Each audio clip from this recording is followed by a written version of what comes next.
करायचा बरोबर येण्याकरता. मात्र तो मुलगा नदीत उडी मारायला घाबरायचा. मग एक दिवस त्या माणसाने काय केलं, मुलाच्या न कळत त्याला पाण्यात ढकलून दिला. त्याला पोहता यायचं? छे, मुलाला पोहता येतच नव्हतं. मग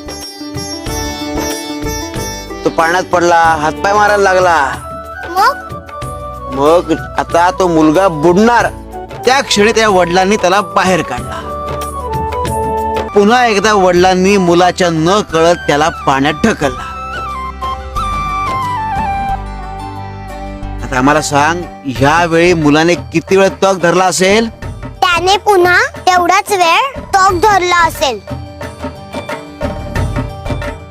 त्याने मागच्या वेळेपेक्षा 10 पट जास्त वेळ तग धरला. हे कसं शक्य आहे? कारण त्याला विश्वास होता की तो बुडायला लागला तर त्याचे वडील त्याला